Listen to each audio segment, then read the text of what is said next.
Hello दोस्तों, welcome to civil मंत्रा। मैं हूं अनुपम। आज दोस्तों हम बात करने वाले हैं AKTU mechanical engineering BTech second year fourth semester का जो हमारा सब्जेक्ट है engineering mechanics and strength of material. जो सब्जेक्ट कोड क्या है इसका बीएमई 402 है। इसके पहले जो इसका सब्जेक्ट कोड क्या था वो था हमारा केएमई 402। और हमारा जो सब्जेक्ट कोड का पूरा था वो केवल था इंजीनियरिंग मैकेनिक्स। यहाँ पे आपका जो लेटेस्ट सिलेबस आया हुआ है बीएमई 402, इस पे इंजीनियरिंग मैकेनिक्स के साथ साथ में स्ट्रेंथ ऑफ मटेरियल को भी क्या किया गया है, ऐड किया गया है। तो जो हमारा लेटेस्ट सिलेबस होगा इस उसी के अकॉर्डिंग हम क्या करेंगे, वन बाय वन स्टडी करेंगे। तो यहाँ पे हम बात करने वाले हैं जो हमारा यूनिट वन है। वो यहाँ पे तीन टॉपिक है। एक हमारा इंट्रोडक्शन बताया गया है, इसके बाद इसमें ट्रस है और बीम है। ठीक है, तो ये तीन टॉपिक हैं यूनिट वन में। तो यहाँ पे हम क्या करेंगे, पार्ट वाइज डिस्कस करेंगे। तो यहाँ पे हम पहला लेते हैं पार्ट वन। ओके, स्टार्ट करते हैं दोस्तों यूनिट सीरीज के साथ में। देखते हैं क्या क्या हमारा सब्जेक्ट है और हम क्या क्या स्टडी करने वाले हैं। यहाँ पे इंट्रोडक्शन में हमें पहले देखना है review of two dimensional force system के बारे में। एफबीडी क्या होता है, फ्री बॉडी डायग्राम क्या होता है, इक्विलिब्रियम ऑफ द फोर्सेस क्या होते हैं, उसका न्यूमेरिकल क्या है, लॉ फ्रैक्शन क्या होते हैं, ठीक है, एंगल ऑफ रिपोज क्या होता है, equilibrium analysis of a simple system involving fraction, और जो भी इसके इंपॉर्टेंट न्यूमेरिकल होंगे वो हम डिस्कस करेंगे। फिर इसके बाद इसका सब्जेक्ट क्या है, ट्रस है। ट्रस में हमें क्या पढ़ना है, इंट्रोडक्शन क्या है उसका, सिंपल ट्रस क्या होते हैं, solution of the simple truss क्या होते हैं, ज्वाइंट क्या होते हैं, और मेथड ऑफ द सेक्शन क्या है। लास्ट इसमें है क्या है, बीम है। बीम में हमें क्या पढ़ना है, इंट्रोडक्शन क्या है उसका, shear force and bending moment क्या होता है, और एसएफडी और बीएमडी डायग्राम हमारा किस तरीके से बनता है, different equation of the equilibrium system, ठीक है, shear force and bending moment diagram for statically determine beam. ये आपका क्या है, पूरा सिलेबस है। तो हम स्टार्ट करेंगे पहले क्या है, पार्ट वन। तो पार्ट वन में हम क्या करेंगे, ये वाला पहले पोर्शन डिस्कस करेंगे पूरा यहाँ से यहाँ तक। और दोस्तों क्या करेंगे, इसके बाद जो पार्ट हम डिस्कस करेंगे न्यूमेरिकल भी लेंगे। पहले हम थ्योरी डिस्कस करेंगे, फिर उसके बाद न्यूमेरिकल डिस्कस करेंगे। तो वीडियो दोस्तों आप लाइक कर लें, सब्सक्राइब कर लें। आइए स्टार्ट करते हैं। ऑफ पैराग्राम ऑफ फोर्सेस के बारे में इस वीडियो में डिस्कस करेंगे, इसके डिफिनीशन के बारे में और इसके डेरिवेशन के बारे में, जो आपके एग्जाम पॉइंट ऑफ व्यू से दोस्तों इंपॉर्टेंट है। तो बात करते हैं कि लॉ ऑफ पैराग्राम फोर्स हमारा पहला होता क्या है। अगर इसकी डिफिनीशन समझ में आ गई तो आपको इजीली समझ में आ जाएगा कि ये कह क्या रहा है। तो देखते हैं डिफिनीशन क्या कह रही है। कह रहे हैं कि if the to concurrent forces, अगर आपने फोर्स के बारे में नहीं जानते कि कॉन्करेंट फोर्स क्या होता है, नॉन कॉन्करेंट फोर्स क्या होता है, उसके पहले ऑलरेडी मैं इस चीज को मैंने डिस्कस कर दिया है। तो बात करते हैं अपनी डिफिनेशन के बारे में। कह रहा है कि two concurrent forces acting at a point are represented in magnitude and direction by the two adjacent side of a parallelogram drawn from the point. ठीक है, then their resultant is represented in the magnitude and direction by the diagonal of the parallelogram drawn from the same point। कहने का मतलब क्या कह रहा है कि पहला हमें क्या करना है, टू हमें कॉन्करेंट फोर्स लेना है। अब कॉन्करेंट फोर्स हमारा ऐसा फोर्स होता है जिसका लाइन ऑफ एक्शन क्या होता है, एक सेम पॉइंट से स्टार्ट होता है। सपोज मैंने मान लिया दो फोर्स हमारे हैं, इसका मैंने मान लिया लाइन ऑफ एक्शन सेम होगा। ये फोर्स मैंने मान लिया दोस्तों पी है, ये पी है, और एक फोर्स मैंने मान लिया दिस इज क्या हमारा क्या है, क्यू है। हम ऐसा मान सकते हैं। ठीक है, हमारे टू कॉन्करेंट फोर्स हो गए जो क्या है, सेम ओ पॉइंट से स्टार्ट हो रहे हैं। ठीक है, कह रहा है कि R represented in magnitude and direction. ये क्या है, अपनी मैग्नीट्यूड भी है, इनका डायरेक्शन क्या है बता रहा है। ठीक है, अब क्या कह रहा है कि अगर इसका हम रिजल्टेंट देखें, अब कह रहा है कि by the two adjacent side of parallelogram drawn from the point, then their resultant is represented in magnitude and direction by the diagonal। ठीक है, हमने क्या किया, एक डायगोनल लिया इस पे, जो हमारा रिजल्टेंट होगा, ये रिजल्टेंट मैंने मान लिया क्या है, आर है। ऐसा मैं कर सकता हूं। तो मैं इसको क्या करता हूं, डैश डैश इस पॉइंट से लिया, और अगर इसको मैं यहां से कनेक्ट करता हूं तो ये क्या है, इस Q और P के जो भी एंगल बन गया, उस एंगल को मैंने मान लिया थीटा है। ओके, और इस आर, क्यू और आर के बीच में जो एंगल बन रहा है, ये हमारा क्या, मैंने बीटा मान लिया, और इस एंगल को मैंने मान लिया अल्फा। ठीक है, ऐसा हम कर सकते हैं इसे। इस जो हमारी लाइन है इस पे क्या किया, मैंने एक लंब डाल दिया परपेंडिकुलर इस तरीके से। अब ये एंगल हमारा कितना होगा, 90 होगा। अब ये थीटा है तो ये भी क्या होगा, थीटा होगा। यहां तक कोई प्रॉब्लम नहीं है। ये हमारा क्या पॉइंट है, ओ है। ये हमारा क्या था, पूरा पी है। और ये हमारा क्या है, क्यू है। तो मैंने मान लिया ओ, इस पॉइंट को मैंने मान लिया ए है, इसको मैंने सी कंसिडर किया, इसको बी, और ये हमारा पॉइंट हो गया डी। ओके, ऐसे क्या करना है आपको, मान लेना है जो भी डिफिनेशन करिए आप समझ में आ गया होगा। क्या करेगा, टू कॉन्करेंट फोर्स है, पी और हमारा क्यू है, acting at A same concurrent force का मतलब क्या होता है, सेम ओरिजिन से स्टार्ट हो रहे हैं। ठीक है, अब क्या है, इनका रिजल्टेंट फाइंड हुआ। क्या करें, डायगोनल हमारा क्या है, जो डायगोनल हमारा ये बन रहा है डायगोनल एंगल, उनके बीच में जो एंगल है उसको हमने फॉर्मेशन कर लिया है। अब हम बात करते हैं इसकी डिफिनेशन डेरिवेशन के बारे में कि उसको हम कैसे सॉल्व करेंगे। अगर हम देखें इस एंगल पे, अगर हम यहाँ साइन थीटा लें, सपोज दैट मैं यहाँ क्या करता हूँ, साइन थीटा कंसिडर करता हूँ, साइन थीटा, साइन थीटा। तो साइन थीटा हमारा क्या होता है, लंब बटे कर्ण। अब ये हमारा थीटा है ना, तो लंब क्या होगा हमारा, सी और डी, या फिर हम डी सी लिख सकते हैं, सी डी। और इस थीटा पे ये हमारा बेस हो गया, कर्ण क्या होगा, ए और सी होगा, ए और सी होगा, ए तो होगा ना। अगर हम इसको फाइंड करना चाहें सी और डी को, तो हमारा क्या होगा, डी सी इक्वल टू हमारा क्या हो जाएगा, अब ये क्यू है तो ये भी हमारा क्यू होगा, होगा ना। तो हमारा क्यू साइन थीटा ऐसा हम लिख सकते हैं। ओके, तो हम कह सकते हैं कि हमारा जो सी और डी है ये हमारा कितना है, क्यू साइन थीटा है। ओके, एक एक स्टेप दोस्तों ध्यान से देखिएगा, आपको पूरी चीज समझ में आएगी कि आखिर इसका डेरिवेशन क्या है, और आप डिफिनीशन एग्जाम में ऐसा लिख सकते हैं। ठीक है, अब देखो, अब यही मैंने क्या किया, कॉस थीटा लगाया। कॉस थीटा हो तो अपन हमारा आधार बटे हमारा होता है। ठीक है, आपको पता होगा, जनरली आपको पता होगा, जब हम बचपन से सीखते हैं लाल बटे कक्का। ठीक है, ये हिंदी मीडियम वालों के लिए इजिली समझ में आ रहा होगा। ठीक है, अब क्या है, जो हमारा कॉस है कितना, आधार बटे कर्ण होता है। अब आधार हमारा क्या, ए और डी है। मैंने मान लिया भाई हमारा ए डी है, और हमारा कर्ण क्या बन रहा है, ए और सी बन रहा है। ए और सी हमें चाहिए क्या, ए और डी चाहिए। अगर हम ए डी को फाइंड करेंगे तो हमारा ए डी कितना निकल जाएगा, आपको दिख नहीं रहा होगा, आप दिख रहा होगा, ए डी इक्वल टू हमारा क्या हो जाएगा, ए सी। अब ए और सी, ए और सी हमारा कितना था, क्यू था ना, तो हमारा हो जाएगा क्यू, और cos theta, this is the cos theta. यानी ए और डी का वैल्यू कितना है, क्यू कॉस थीटा। इसको हम कंसीडर कर सकते हैं, ये हमारा क्या है, क्यू कॉस थीटा है। ओके, ये चीज आपको याद रखनी है। अब देखो, अगर हम इसे राइट एंगल ट्रायंगल माने, इस पूरे की भी हम बात करते हैं। ठीक है, ओ डी और सी की बात करते हैं। मैंने अभी किसकी बात हम करें, ओ डी और सी की बात करते हैं। जब ओ डी सी की बात करते हैं, ये हमारा एक तरीके से क्या है, राइट एंगल ट्रायंगल है। ये हमारा डी है ना, राइट एंगल ट्रायंगल है। और जब राइट एंगल ट्रायंगल है तो हमारा क्या थ्योरम लगती है। अगर हम देखें तुम्हारा ओ और जो हमारा सी स्क्वायर है, ओ सी स्क्वायर इक्वल टू हमारा कितना हो जाएगा, ये ओ डी स्क्वायर सी और डी स्क्वायर, यानी ओ डी स्क्वायर प्लस सी और डी स्क्वायर। ठीक है, ये स्क्वायर और ये स्क्वायर। ठीक है, क्योंकि ये हमारा क्या है, ये हमारा क्या लंब हो गया, ये हमारा बेस है, ये हमारा कर्ण है। ऐसा होता है हमारा फॉर्मूला, हमने फॉर्मूला लगा दिया। अब देखो यहां से हमारा क्या हो जाएगा, OC square, sorry OC square equal to ये हमारा ओ डी, ओ और डी है, ये कितना है हमारा, ओ ए है, ए और डी है। हम लिख सकते हैं ओ ए प्लस ए और डी। ओके दोस्तों, ये और हमारा ये हो जाएगा डी सी स्क्वायर पे सी डी स्क्वायर, हम कुछ भी लिख सकते हैं। अगर दोस्तों जो मैं पढ़ा रहा हूं, अगर आपको कोई भी डाउट होता है किसी भी पॉइंट पे, तो आप कमेंट सेक्शन में पूछ सकते हैं। यहां तक आपको समझ में आ गया होगा। अब क्या कर रहे हैं हम, इसकी वैल्यू को क्या करें, एक एक वैल्यू को पुट करते हैं। देखना, ओ सी हमारा कितना है, ओ सी हमारा रिजल्टेंट है, एक तरीके से आर है जो हमारा डायगोनल है, ये मैंने लिख दिया आर स्क्वायर। ठीक है, हमारा ओ ए कितना है, ओ ए पी है, दिस इज द पी। और ए डी हमने कितना फाइंड किया, क्यू, ये हमने फाइंड किया कॉस थीटा। ठीक है, ये हमारा होल स्क्वायर हो गया। और डी और सी भी हमने फाइंड कर लिया, कितना हमारा है, क्यू साइन थीटा। ठीक है, यहां तक कोई भी प्रॉब्लम नहीं है। अब इसको हम क्या करते हैं, सॉल्व करते हैं। तो हमारा कितना होगा, ए प्लस बी के स्क्वायर, क्यू स्क्वायर और की square cos square theta plus ये कितना हो जाएगा, टू पी क्यू, और ये हमारा हो जाएगा कॉस थीटा। ये कितना निकल के आएगा, Q square and sign square theta, ये हमारा कितना था, आर स्क्वायर के बराबर था। ठीक है, अब देखो, अब इसको हम क्या लिख सकते हैं, R square equal to P square.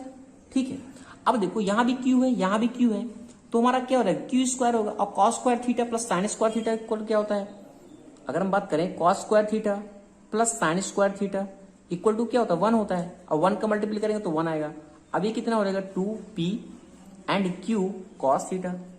यहां तक समझ में आ गया? बिल्कुल समझ में आ गया होगा। अगर हम आर फाइंड करें इसके रिजल्टेंट को तो हम क्या लिख सकते हैं, रूट में लिख सकते हैं P square plus Q square plus 2pq cos theta. तो ये दोस्तों इसका होता है मैग्नीट्यूड ऑफ रिजल्टेंट, यानी एक तरीके से इसका हम क्या है, रिजल्टेंट हमने फाइंड कर लिया आर को। ठीक है, अब हम बात करते हैं इसके मैग्नीट्यूड को, कि इसके मैग्नीट्यूड को हम कैसे फाइंड करेंगे। ये तो हमारा रिजल्टेंट निकल गया है लॉ पैरेललोग्राम को। बात करते हैं इसके मैग्नीट्यूड का डेरिवेशन हम कैसे करेंगे। अब वो थोड़ा सा फिगर देखना आपने, यहाँ आपको दिख रहा होगा थोड़ा, क्योंकि कैलकुलेशन थोड़ा लंबा हो रहा है। अब देखो, अगर मैं यहाँ अल्फा को फाइंड करूं, टेन अल्फा को फाइंड करूं, तो हमारा क्या हो जाएगा, ये टेन अल्फा इक्वल टू क्या हो जाएगा, क्या होता है, लंब बटे आधार होता है टेन का। अब इसमें लंब कौन है, सी और डी है ना, यानी डी सी अभी सी डी लिखें, और बेस हमारा क्या है, ओ और डी है, यही है ना। अब फिर हम यहाँ क्या लिख सकते हैं, टेन अल्फा इक्वल टू क्या लिख सकते हैं, लिख सकते हैं डी सी, ओ और डी है हमारा क्या, ओ और ए हो जाएगा, ए प्लस डी हो जाएगा, यानी ओ ए प्लस ओ और डी। ओके, अब यहां से क्या हुआ, टेन अल्फा इक्वल टू क्या हो गया, सी और डी का वैल्यू हमारा कितना है, Q sine theta. This is the Q sine theta upon O और ए कितना है, पी है, और हमारा ये हो जाएगा क्यू कॉस थीटा। तो ये दोस्तों इसका होता है मैग्नीट्यूड। ये आपको समझ में आ गया होगा कि हमारा मैग्नीट्यूड होता है। ठीक है, ये सपोज दैट, अगर हम मानते हैं, यहां थोड़ा सा ऊपर में करता हूं, आपको समझ में आ रहा होगा। अगर हम सपोज दैट एक चीज मान लें एक तरीके से, कि हमारा जो सी डी है, यहां सी और डी को अगर हम क्यू साइन थीटा कंसिडर करें, सी और डी को, ये हमारा क्यू साइन थीटा है, लो भाई, सी डी हमारा क्या है, क्यू साइन थीटा हो, और ओ और ए हमारा क्या है, पी है यहां तक, और ए और डी तक क्यू साइन थीटा था। ठीक है, बट तो ये सारी कंडीशन हमारी कितना थी, टेन अल्फा के लिए थी। अगर हम सपोज दैट इस बीटा को भी फाइंड करना हो तो क्या निकल के आएगा, अगर हम बीटा को भी फाइंड करें तो हम यहां लिख देंगे, इसको मैं हटा देता हूं, आपको आगे समझ में आ गया होगा ये चीज। तो हम लिख सकते हैं कि टेन बीटा इक्वल टू हमारा क्या होगा, टेन बीटा इक्वल टू हमारा होगा पी साइन थीटा, और ये हमारा निकल के आएगा Q plus P cos theta. ठीक है, अब यहां तक दोस्तों आपको पूरा डेरिवेशन कंप्लीट हो गया कि आखिर हम इसे सॉल्व कैसे करते हैं। अब दोस्तों इसकी कुछ स्पेशल कंडीशन होती है, वो भी मैं आपको डिस्कस कर देता हूं। क्या है, कुछ स्पेशल कंडीशन है, क्या है स्पेशल कंडीशन, क्या होती है इसकी, स्पेशल केसेस हैं कुछ, जो आपको क्या एग्जाम पॉइंट ऑफ व्यू से काफी हेल्पफुल करेंगे। आगे न्यूमेरिकल में भी ये क्या होगा, आपको हेल्पफुल मिल जाएगी। सपोज दैट मैंने मान लिया जो हमारे फोर्स थे ना, पी और क्यू, हमारे दो फोर्स हैं, एक हमारा क्या था, पी था, और एक फोर्स हमारा क्यू था। ठीक है, अगर मैंने मान लिया P और Q, पहली कंडीशन मैंने कंसीडर जो की है, पहली कंडीशन, इफ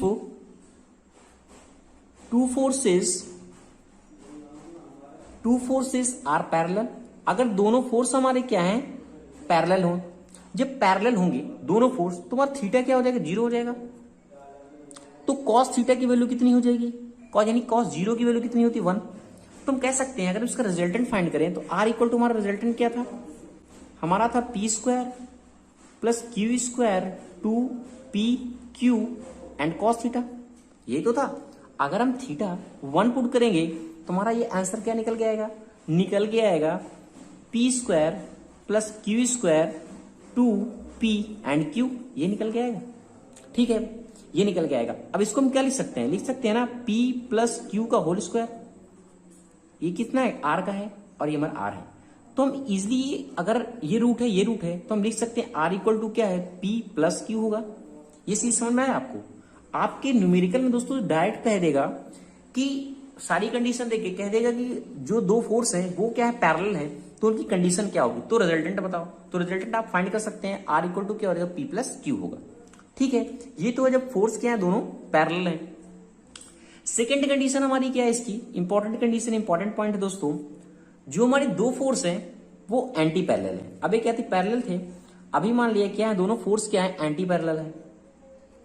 अगर दोनों फोर्स एंटी पैरेलल होंगे तो जो उसको थीटा होगा ना, वो थीटा कितना बनेगा, 180 बनेगा।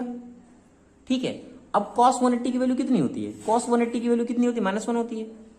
अब ये चीज -1 में जाएगी तो कितना हो जाएगा, -1 हो जाएगा ये, यानी r इक्वल टू हमारा कितना निकलेगा, आपको समझ में आ गया होगा, पी स्क्वायर होगा, ये हमारा क्यू स्क्वायर हो जाएगा, ये 2pq हो जाएगा। दोनों का स्क्वायर है तो R इक्वल टू क्या निकलेगा, P माइनस क्यू निकलेगा। ठीक है, यही मेरा बताने का मकसद था कि R इक्वल टू हमारा कितना हो जाएगा, P माइनस क्यू हो जाएगा, जो हमारा क्या एंटी पैरेलल की कंडीशन दी हुई है। ठीक है, अब एक कंडीशन और इंपॉर्टेंट दोस्तों, वो भी मैं डिस्कस कर देता हूं कि अगर जो दो फोर्स हैं P और Q वो क्या है, परपेंडिकुलर है। क्या है, if the two forces are perpendicular, कैसे हैं, परपेंडिकुलर हैं, तब क्या होगा, जब परपेंडिकुलर होंगे तो थीटा कितना बनेगा, 90 बनेगा, आपको पता है। और कॉस 90 की वैल्यू कितनी होती है, जीरो होती है। तो R इक्वल टू हमारा क्या निकलेगा, जो रिजल्टेंट निकलेगा वो निकलेगा P square and Q square, और ये कितना हो जाएगा 2PQ इंटू जीरो, यानी जो हमारा रिजल्टेंट निकलेगा वो कितना निकलेगा, P square plus Q square होगा। ठीक है दोस्तों, तो ये आपको क्या है याद रखना है। ये कुछ जो इंपॉर्टेंट पॉइंट थे दोस्तों वो मैंने डिस्कस कर दिए। तो प्रिंसिपल ऑफ ट्रांसबिलिटी के बारे में, जिसे हम कहते हैं प्रिंसिपल ऑफ ट्रांसबिलिटी ऑफ फोर्सेस के बारे में। ठीक है, तो पहले पढ़ते हैं इसकी डिफिनीशन, फिर डिफिनीशन क्या कह रही है, उसकी मीनिंग क्या है, उसके बारे में आपको समझ में इजिली आ जाएगा। वीडियो को स्टार्ट करने से पहले दोस्तों आपसे रिक्वेस्ट है, अगर आप चैनल पे नए हैं तो चैनल को जरूर सब्सक्राइब कर लें। बात करते हैं कि हमारा प्रिंसिपल ऑफ ट्रांसबिलिटी ऑफ फोर्सेस हमारा क्या होता है। तो डिफिनीशन कह रही है कि if force acting at a point on a rigid body is shifted to any other point which is one of line of action of forces, the external effect of force on a body remains unchanged। कहने का मतलब क्या है, कह रहा है कि if force acting at a point on a rigid body, suppose that मैंने मान लिया कोई हमारी क्या ये rigid body है, ठीक है, इस बॉडी पे हम क्या कर रहे हैं, एक फोर्स एक्ट कर रहे हैं। अब वो भी जो हमारा फोर्स एक्ट हो रहा है कैसा हो रहा है, तो बॉडी फोर्स एक्ट हो रहा है ऑन ए पॉइंट पे, the body is shifted to any other point which is line of action same होना चाहिए। ठीक है, on the line of action मैंने मान लिया इसका लाइन ऑफ एक्शन ये है, एक पॉइंट मैंने मान लिया दिस इज O और दूसरा पॉइंट मैंने मान लिया O डैश है। ठीक है, अब क्या कह रहा है कि अगर ये रिजिड बॉडी पे लग रहा है, अगर ये फोर्स को के जो फोर्स हमारा लग रहा है इसको हम क्या करें, इस लाइन ऑफ एक्शन पे शिफ्ट कर देते हैं। यानी कहने का मतलब इस फोर्स जो हमने O डैश पे लगाया, O पे लगाया था, अगर इस फोर्स को हम O डैश पे लगा दें, ठीक है, इस फोर्स को, और इस बॉडी पे क्या हो, एनी अदर पॉइंट पे, इस पॉइंट पे लगाया which is the on line of action, और उनका लाइन ऑफ एक्शन कैसा होना चाहिए, सेम होना चाहिए। तो जो external effect of a body, force on the body remains unchange. कहने का मतलब इस बॉडी पे कोई भी चेंज नहीं होगा, यही हमारी ट्रांसबिलिटी ऑफ फोर्सेस कहता है। फिर से देखते हैं क्या कहता है, ट्रांसबिलिटी ऑफ फोर्सेस हमारा क्या कहता है कि अगर हमारी कोई रिजिड बॉडी है, अगर उस पर हम फोर्स लगा रहे हैं और वो भी कैसे, लाइन ऑफ एक्शन जिसका सेम है, अगर उस फोर्स को यहां शिफ्ट करके हम यहां लगाएं या फिर यहां शिफ्ट कर दें तो उस बॉडी पे कोई चेंजेस नहीं होता, यही हमारा कहलाता है ट्रांसबिलिटी ऑफ फोर्सेस। ये समझ में आ गया आपको, डिफिनीशन क्या करिए, इसका मीनिंग क्या है। अब हम देखते हैं एक्चुअल में ऐसा होता क्यों है, कैसे होता है। देखो हमने क्या किया, एक बॉडी मैंने मान लिया भाई ये हमारी बॉडी है, ये इसका क्या है, लाइन ऑफ एक्शन है, ये हमारा क्या है, इसका लाइन ऑफ एक्शन है। एक पॉइंट मैंने मान लिया O है और दूसरा पॉइंट मैंने मान लिया O डैश है, इस पॉइंट पे मैंने F फोर्स लगाया। ठीक है, अब इस फोर्स को क्या करना है, हम शिफ्ट करते हैं यहां। कैसे शिफ्ट करेंगे, देखो दूसरा डायग्राम मैंने लिया, जो दूसरा डायग्राम मैंने लिया वो भी हमारा क्या, लाइन ऑफ एक्शन है। एक हमारा क्या O पॉइंट है और दूसरा क्या हमारा O डैश पॉइंट है। यहां हमने क्या लगाया था, फोर्स लगाया था, वो हमारा फोर्स कैसा था, F था। ठीक है, अगर इस फोर्स को हम यहां शिफ्ट करें तो हम क्या कह सकते हैं, इस फोर्स को F, ये मैंने मान लिया F2 हमारा फोर्स लग रहा है, और यहां एक और फोर्स लग रहा है, दिस F1। अब देखो अगर हम ध्यान से देखें तो जो हमारा फोर्स है F1 और F2, इनका क्या है, मैग्नीट्यूड और डायरेक्शन क्या है, सेम है, सेम लाइन ऑफ एक्शन पे अगर होंगे, यानी क्या है, इक्वल है और क्या है, अपोजिट है। ठीक है, कैसा है, इक्वल है और अपोजिट है, तो ये दोनों फोर्स क्या हो जाएंगे, कैंसिल हो जाएंगे एक दूसरे से। जब एक दूसरे से कैंसिल हो जाएंगे तो F1 का मैग्नीट्यूड F के बराबर होगा, यानी हम कह सकते हैं F1 इक्वल टू F है। तो हमारा बॉडी क्या है, फोर्स को हमने क्या किया, शिफ्ट कर दिया और हमारी बॉडी में भी कोई चेंज नहीं हुआ। तो लास्ट हम इसी को दिखा सकते हैं इस तरीके से, ये हमारा लाइन ऑफ एक्शन क्या है, O है और O डैश है हमारा ये, और हमने जो फोर्स लगाया है दिस इज F1, वो हमारा किसके बराबर, F के बराबर है। तो हमारी बॉडी क्या है, कोई चेंज नहीं हो रही और हमारा फोर्स क्या हो गया, इजिली शिफ्ट हो गया। तो यही हमारा ट्रांसबिलिटी ऑफ फोर्सेस कहता है, प्रिंसिपल ऑफ ट्रांसबिलिटी का मीनिंग यही कहता है। Thank you watching this video. आशा करता हूं आपको समझ में आ गया होगा इजिली कि प्रिंसिपल ऑफ ट्रांसबिलिटी क्या होता है। इसको हम यूज करेंगे जब न्यूमेरिकल डिस्कस करूंगा, तो ये भी बताऊंगा कैसे इसको यूज करते हैं। कि हमारा कपल क्या होता है, वो जोड़ा लड़की और लड़के वाला नहीं दोस्तों, ये बात करेंगे मैकेनिक्स की या फिजिक्स की। तो अगर आपने देखा होगा कपल का मासो टार्क भी कहते हैं। ये दोस्तों क्या है, एक तरीके का हमारा फोर्स होता है। ये दोस्तों क्या होता है, एक तरीके का हमारा फोर्स होता है।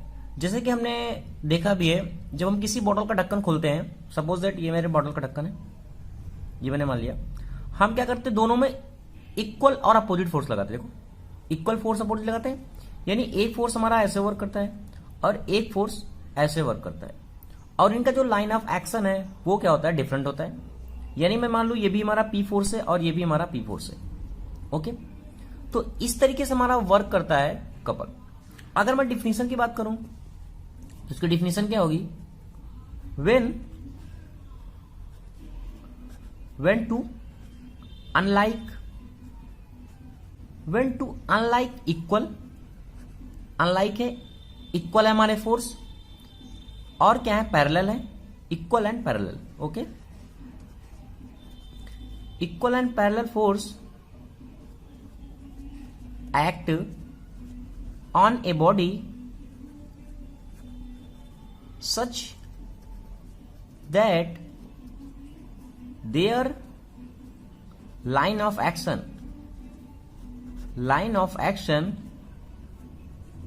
जो हमारी इसको लाइन ऑफ एक्शन होगी वो कॉन्साइड नहीं करेगी, यानी डोंट कॉन्साइड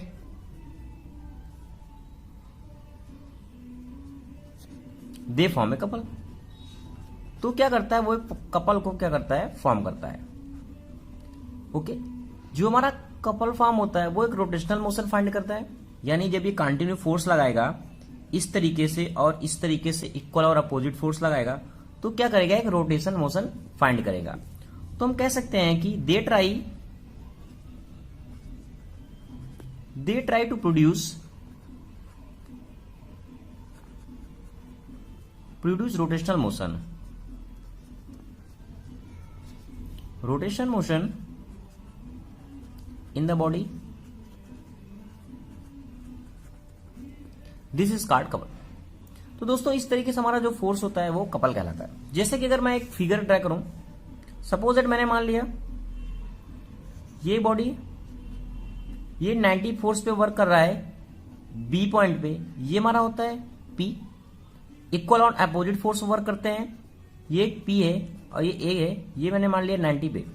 ये दोनों इक्वल और अपोजिट फोर्स वर्क कर रहे हैं और ये क्या करते हैं, एक रोटेशन मोशन को फाइंड करते हैं। ये जो हमारी लेंथ होती है इसे हम कहते हैं आर्म ऑफ द कपल। ये जो हमारी लेंथ है A और B, इसे हम कहते हैं आर्म ऑफ कपल।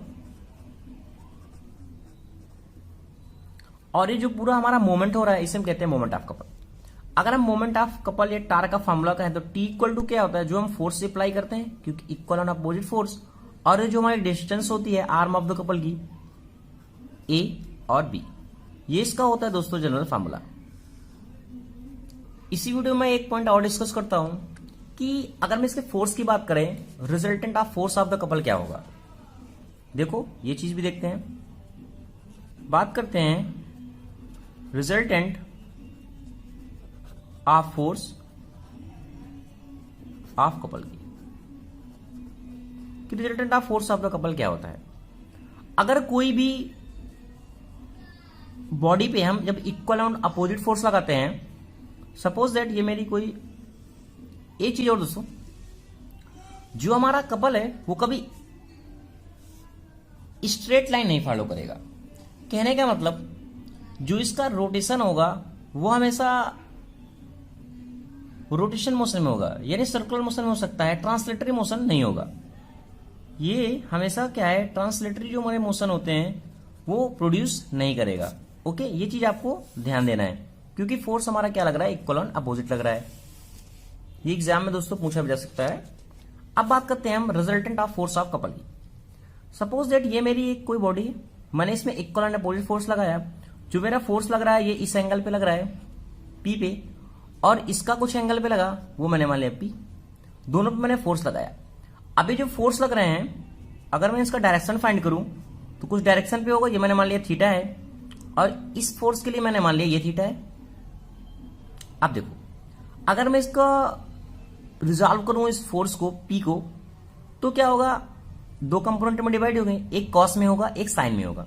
जो थीटा के साथ होगा वो कॉस में होगा, यानी कहने का मतलब पी कॉस, ये हो जाएगा P cos theta. Direction out है, डायरेक्शन आउट हो जाएगी। और ये हमारा जो रिजोल्यूशन फोर्स निकलेगा वो निकलेगा पी साइन थीटा। और इसके लिए क्या हो जाएगा, ये हमारा हो जाएगा पी साइन थीटा, और ये हमारा हो जाएगा पी कॉस थीटा। तो ये दोस्तों इसका हो गया फोर्स ऑफ रेजोल्यूशन। अगर इसका मैं देखूं वर्टिकल फोर्स क्या होगा और हॉरिजॉन्टल फोर्स क्या होगा, अगर मैं इसका डेल्टा एक्स फाइंड करूं, डेल्टा एक्स मतलब हॉरिजॉन्टल फोर्स के लिए, यानी कहने का मतलब P cos theta minus P cos theta equal to क्या होगा, जीरो होगा। ओके, ये आपको न्यूमेरिकल में दोस्तों काफी हेल्प मिलेगा। और अगर मैं वर्टिकल फोर्स की बात करूं तो ये क्या हो जाएगा, पी साइन थीटा,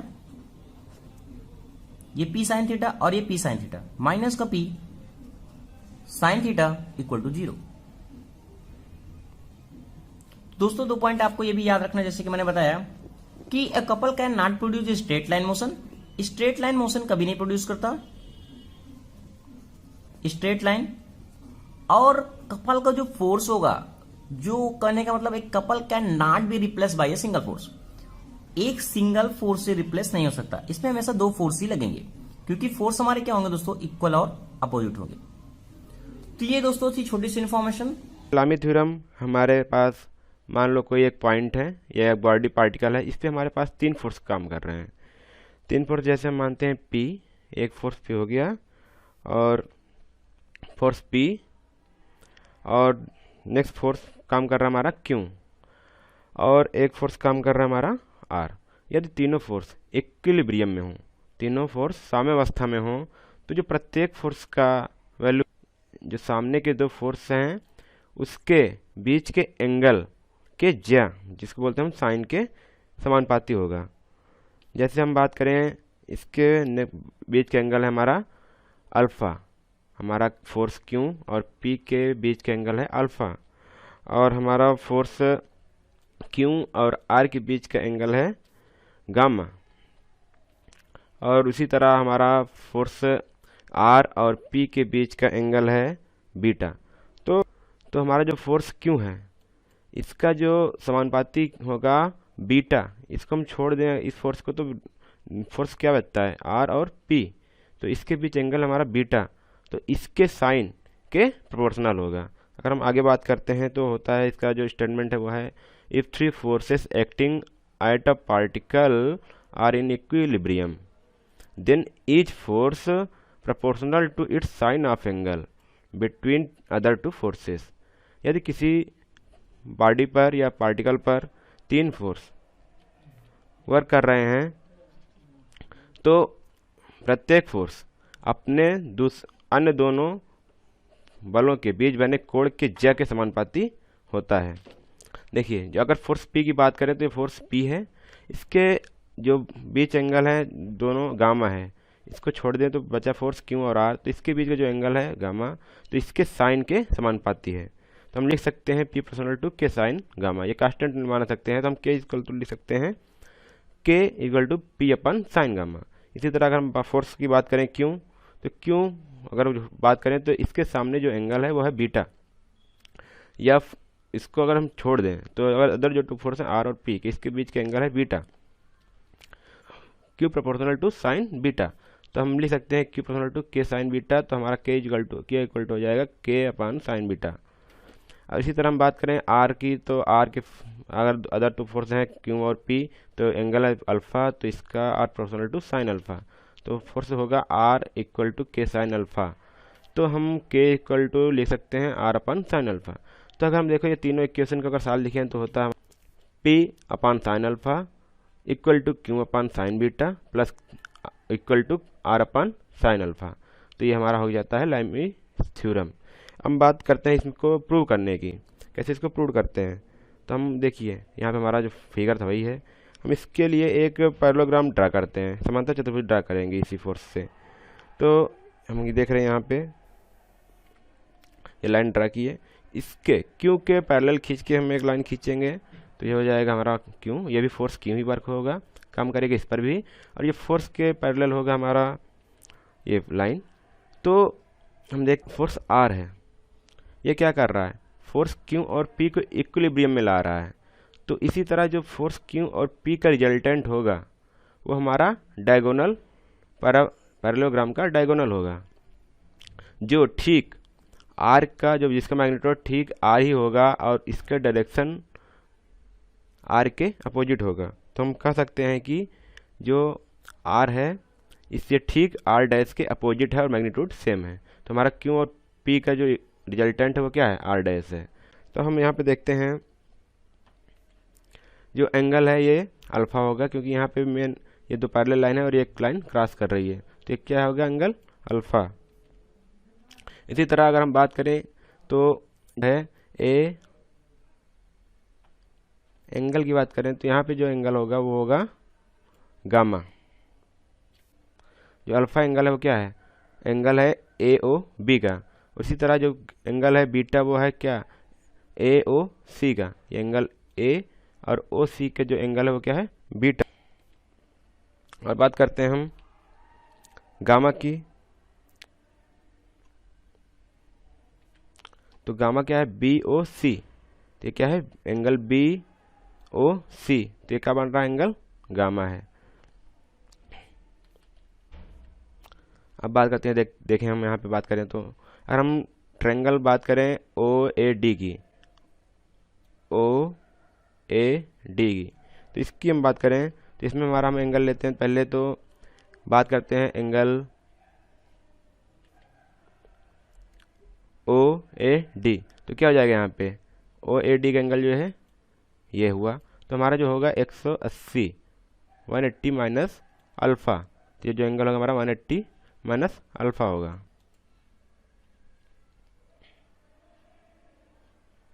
और अगर हम आगे बात करें एंगल ए ओ डी की, तो क्या हो जाएगा, ए ओ डी की बात करें तो हो जाएगा ये टोटल एंगल है 180, यहाँ के इतना इतना एंगल हुआ बीटा, तो ये जो एंगल शेष बचा है क्या हो जाएगा, 180 माइनस बीटा। इसको हम लिख सकते हैं 180 माइनस बीटा। अब हम बात करते हैं angle A D O, A D O, इस एंगल की बात करें तो क्या हो जाएगा, 180 माइनस गामा, क्योंकि ये देखो ये लाइन है, स्ट्रेट लाइन है, तो इसका एंगल होगा 180, यहाँ इतना एंगल है गामा, तो ये एंगल हो जाएगा कितना, 180 माइनस गामा। तो एंगल हो गया हमारा 180 माइनस गामा। तो अगर हम यहाँ पे अगर हम ट्रायंगल ओ ए डी में अगर हम साइन फार्मूला अप्लाई करते हैं तो हमारा होगा जो होगा पहले ओ ए अपान साइन एंगल होगा ए डी ओ। देखिए हम यहाँ पे क्या करते हैं, साइन ओ ए क्या है, ये इसका जो सामने का एंगल है वो क्या है, ए डी ओ।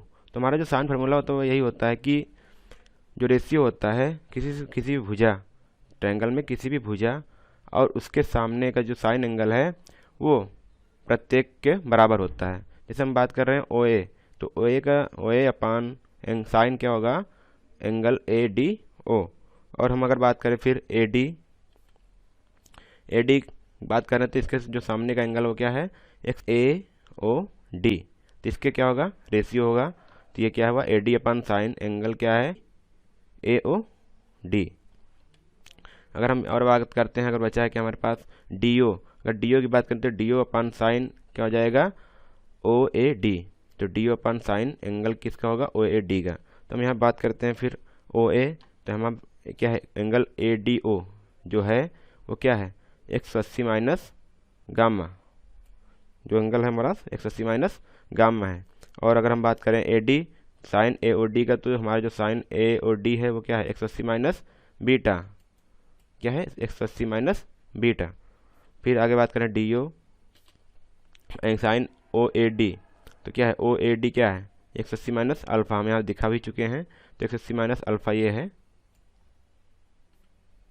180 माइनस अल्फ़ा, तो हमारा आ गया D O upon sine 180 minus alpha. तो हम देखो ओ ए हम यहाँ पे लिख सकते हैं ओ ए अपान साइन गामा। ये हमारा जो हम कोऑर्डिनेट रूल जानते हैं, ये क्या है, सेकंड रूल। यहाँ पे साइन का मान और कॉसेक का मान प्लस में होते हैं, तो क्या हुआ O A upon sine gamma, फिर इक्वल होगा A D upon sine beta. फिर हम लिख सकते हैं D O sine 180 minus alpha को लिख सकते हैं साइन अल्फ़ा, तो D O upon sine alpha. फिर आगे बात करते हैं तो हम लिख सकते हैं ओ ए को, हम देखो यहाँ पे जो ओ ए है उस पर फोर्स क्या है पी, और जो हमारा फोर्स है ए डी क्या है, ए डी जो फोर्स है वो क्या है क्यों। यही जो फोर्स वर्क कर रहा है यही फोर्स ये भी वर्क करेगा, तो क्या है ए डी क्यों। और जो हमारा फोर्स है डी ओ क्या है आर डैश क्या है ठीक मैग्नीट्यूड में आर के बराबर है, तो हम यहाँ पे लिख सकते हैं P upon sine gamma, P upon sine gamma, फिर लिख सकते हैं A D upon sine beta, और लिख सकते हैं फिर D O upon sine alpha. तो हमारा वही फार्मूला प्रूव हो गया जो हमने अभी पहले थ्योरम में दिखा था। अब हम बात करते हैं आगे, इसका है converse of Lami theorem, Lami theorem का प्रतिलोम। इसमें क्या है, if three forces are acting at a particle such that each force is proportional to the sine of angle between other two forces remain in equilibrium। यदि इसमें बताया कि अगर तीन फोर्स किसी पार्टिकल पर एक्ट कर रहे हैं और प्रत्येक जो बल है फोर्स है वो अदर दोनों फोर्स के एंगल की साइन, जो साइन ऑफ एंगल है उसके समानुपाती है, तो जो हमारा फोर्स होंगे वो इक्विलिब्रियम में होंगे। अगर हम बात करते हैं, अगर इस फोर्स की बात करें तो R proportional to sine alpha, उसी प्रकार P proportional to sine gamma और Q proportional to sine beta है, तो हमारे जो फोर्स हैं क्या होंगे इक्विलिब्रियम में। ऑफ फ्रिक्शन के बारे में कि एंगल ऑफ फ्रिक्शन हमारा क्या होता है, इसका मतलब क्या होता है और कैसे हम फाइंड करते हैं। तो आइए देखते हैं दोस्तों। सपोज दैट मैंने मान लिया एक हमारी बॉडी है जिसका मास क्या है m है, ये हमारी बॉडी का मास कितना है m है, और यह रेस्ट कर रही है एक हॉरिजेंटल सरफेस पे। ओके, जो वेट ऑफ द बॉडी है m है, तो जो हमारे mg इसमें एक्ट करेगा डाउनवर्ड में कितना mg। ओके, mg हमारा एक्ट कर रहा है वर्टिकल डाउनवर्ड डायरेक्शन पे, और हमारा फोर्स हमारा जो बॉडी का रिएक्शन फोर्स लगेगा वो मैंने मान लिया r है। ओके, क्योंकि बॉडी है, अगर हमारी एक रेस्ट पे एक सरफेस पे है तो इसका रिएक्शन फोर्स भी लगेगा, वह रिएक्शन फोर्स क्या है r है, जो हमारा अपवर्ड डायरेक्शन पे लग रहा है।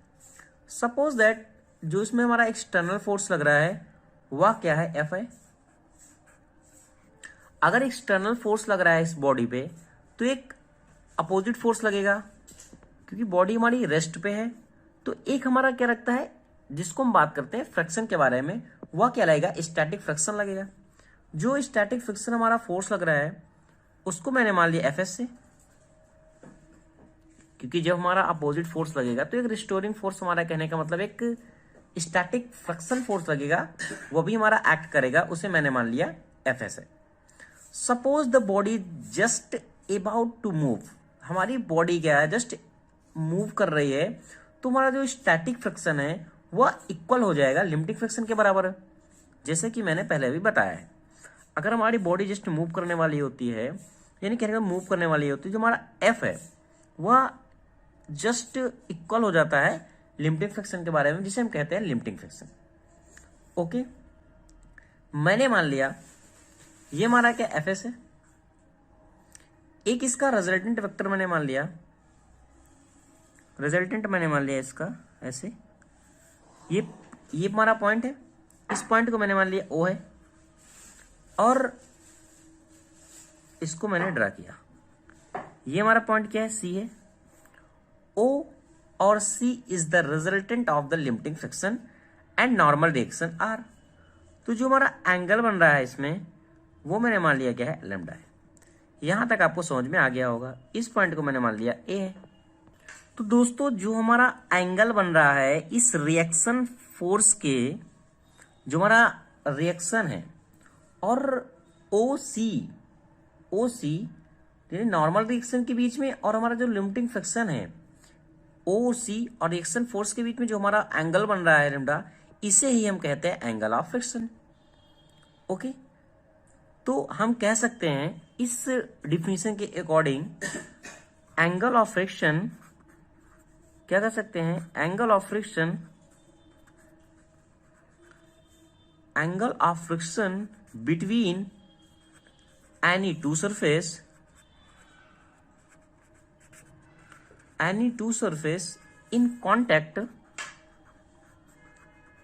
in contact is defined as the angle between किसके में रिजल्टेंट ओसी, किसका resultant OC of limiting friction. ये हमारा क्या है, लिमिटिंग फ्रिक्शन है। Okay, limiting friction. और क्या है, लिमिटिंग फ्रिक्शन के बीच में बन रहा है और क्या, नॉर्मल रिएक्शन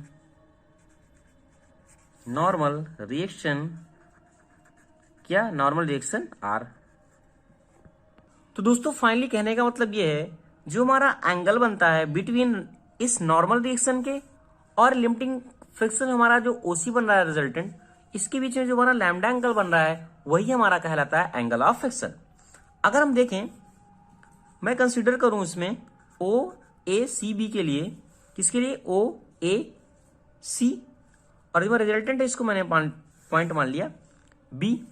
अगर मैं ओ ए सी बी के लिए देखूं तो हमारा जो ओ ए है, ओ और ए, सी और बी क्या इक्वल है, और किसके बराबर है, एफ एस के बराबर है। ये आपको सब बात समझ में आ गई, क्योंकि ये एफ एस है हमारा।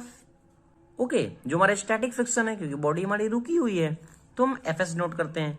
अगर मैं इस एंगल की बात करूं ओ सी और बी के लिए, ट्रायंगल ओ सी बी के लिए मैं बात करूं तो हमारा अगर tan अल्फा में फाइंड करूं, tan लैम्डा के लिए कितना हो जाएगा, B C upon O B, कितना, बी और सी और ओ और बी।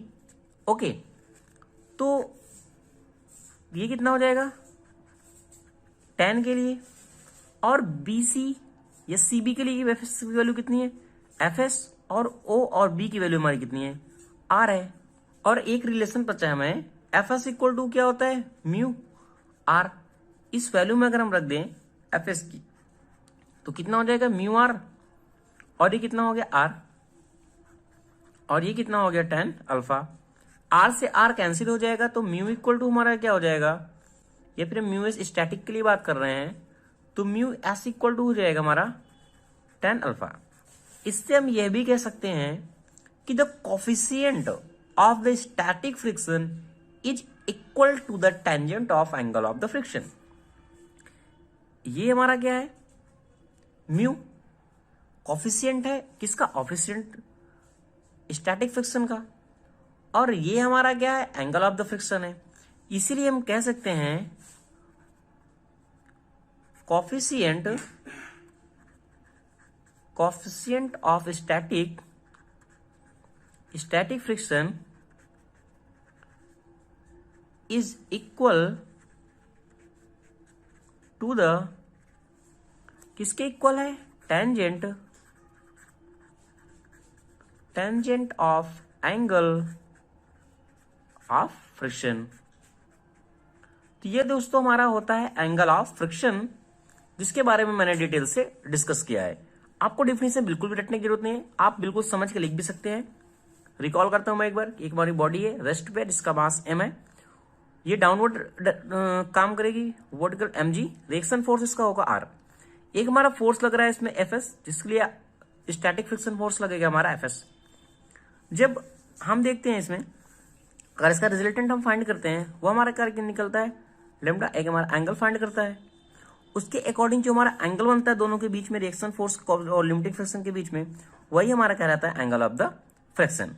ओके, और ये रहा हमारा डेरिवेशन, और फाइनली हमारा एक रिजल्ट और निकल के आता है, जो coefficient of the static friction होता है वो हमारा इक्वल होता है tangent of the angle of the friction के। ऑफ रिपोज के बारे में, कि एंगल ऑफ रिपोज क्या होता है, थोड़ा बेसिक पे आते हैं। सपोज दैट ये हमारा कोई एक इंक्लाइन प्लेन है, मैंने क्या किया, इसको धीरे धीरे करके उठाया, एक एंगल दे दिया, कितना एंगल, मैंने इस एंगल को मान लिया फाई है। एक जो बॉडी कर रखी हुई है वह रेस्ट पे है, जिसका वेट क्या है, एम, मास है इसका। ये जो मास जो हमारा एक्ट कर रहा है एम जी, डाउनवर्ड एक्ट करेगा एम जी।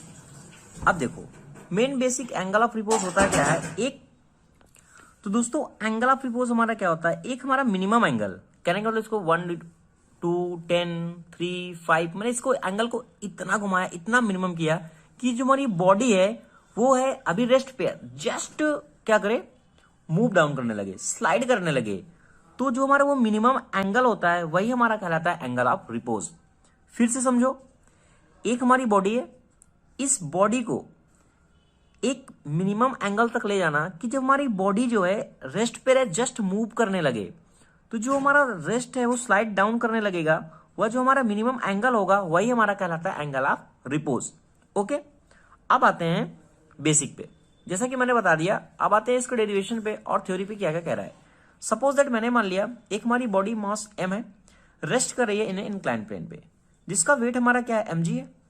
मैंने इस एंगल को माना क्या, माना फाई माना। इस फाई, एक एंगल फाई जनरेट करेगा इसके बीच में, ये हमारा फाई बनेगा। ओके, ये हमारा क्या एंगल है, फाई है। अब ये जो हमारा फाई एंगल बन रहा है, इसके दो कंपोनेंट हो गए, जैसा कि ऑलरेडी मैंने इसके पहले भी डिस्कस किया है। जो हमारा कंपोनेंट डिवाइड होगा वो किस में होगा, एम जी कॉस फाई में, और एक होगा एम जी साइन फाई में। यहां तक आपको कोई प्रॉब्लम नहीं होगी। अगर ये बॉडी रेस्ट पे है, ये बॉडी डाउनवर्ड फोर्स लग रहा है एम जी कॉस फाई, तो एक रिएक्शन फोर्स लगेगा, वह रिएक्शन फोर्स का होगा हमारा आर होगा। यह भी हम कह सकते हैं एम जी कॉस फाई होगा, क्योंकि रिएक्शन फोर्स क्या होगा, उसके बराबर होगा। ओके, यहां तक कोई प्रॉब्लम नहीं है। अब ये हमारी बॉडी क्या है, रेस्ट पे है। जब ये रेस्ट पे है तो एक, अब ये बॉडी स्लाइड डाउन कर रही है, जब स्लाइड डाउन की पोजीशन पे है, तो एक हमारा स्टैटिक फ्रिक्शन जो हमारा काम करेगा वह हमारा वर्क करेगा एफ एस। ओके, तो यह इसका पूरा थ्योरी का क्वेश्चन हमारा हो गया। अब देखो, अगर मैं इसकी डिफिनेशन भी लिखना चाहूं तो मैं लिख देता हूं कि angle of repose is define, क्या, define as the minimum angle. पता है ना मिनिमम एंगल होता है दोस्तों क्या, ये है एन है, minimum angle of inclination of a plane with the horizontal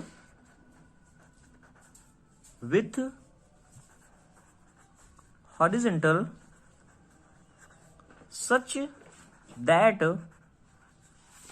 क्या, such that the body किस में रहेगी, रेस्ट पे रहेगी, तो बॉडी रेस्ट ऑन द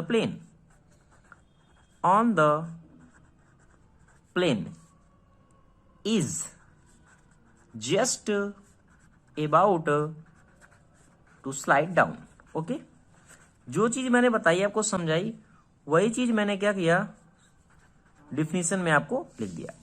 अब देखो, ये तो हो गया एंगल ऑफ रिपोज के बारे में। एक चीज इसमें हम और जान लेते हैं, जो हमारा आर है एम जी कॉस अल्फा है, इक्वल होगा, यानी हम कह सकते हैं जो हमारा रिएक्शन फोर्स है वह क्या है, एम जी कॉस अल्फा के बराबर है, m g cos phi, sorry मैंने फाई कंसिडर किया, इसे फाई मैंने मान लिया, ये क्या है, बराबर है। और जो हमारा स्टैटिक फ्रिक्शन है जब बॉडी को रेस्ट करने के लिए, यह भी इक्वल होगा, यानी कहने का मतलब एफ एस इक्वल टू हमारा क्या हो जाएगा, एम जी साइन फाई। अगर मैं इस दोनों कंपोनेंट को डिवाइड करूं, यानी कहने का मतलब मैं R equal to f s लिखूं, क्या, एफ एस, मैं इस दोनों को क्या करता हूं, डिवाइड करता हूं, क्या लिखता हूं, एफ एस बराबर आर, क्योंकि हमारा फॉर्मूला भी इसी बेस पे होता है। ये क्या हो जाएगा, एफ एस कितना है, एम जी साइन फाई, और ये हो जाएगा हमारा m g cos phi. Okay, अब एम जी और एम जी कैंसिल आउट हो जाएंगे, f s divide by R हो जाएगा, और ये हो जाएगा tan फाई के बराबर। अब देखो दोस्तों, और एक चीज आपको ये पता है, जो हमारा कोफिशिएंट ऑफ द फ्रैक्शन होता है वह f s divide by R होता है, यानी हम इसे लिख सकते हैं mu s equal to tan phi. Okay, ये रिजल्ट तो आपको समझ में आ गया होगा। एक चीज और देखो, इसके पहले भी मैंने एंगल ऑफ द फ्रिक्शन जब डिसाइड किया था, बताया था आपको, वह भी हमारा रिजल्ट फाइनली क्या आया था, mu s equal to tan lambda आया हुआ था। इससे क्या प्रूव हुआ कि जो दोनों हमारे एंगल हैं, एंगल ऑफ द रिपोज और इंक्लाइन और एंगल ऑफ फ्रिक्शन, बोथ क्या है, इक्वल है। इसी को अगर मैं लिखना चाहूं तो मैं कह सकता हूं कि tangent of angle repose is equal, किसके इक्वल है, इक्वल टू द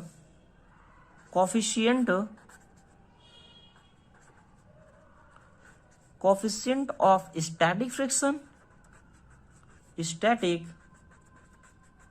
फ्रिक्शन, किसके बीच में, between body of the body and the surface of the inclined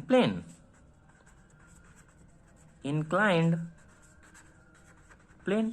okay, तो ये दोस्तों आपको रिलेशन भी ऑलरेडी याद करना है कि एंगल ऑफ हमारा रिपोज क्या होता है और एंगल ऑफ द फ्रिक्शन क्या होता है, और दोनों किस कंडीशन में क्या होंगे, दोनों इक्वल होंगे। Thank you watching this video दोस्तों। अगर आपको ये वीडियो अच्छा लगा है तो प्लीज लाइक करें, शेयर करें और कमेंट करें।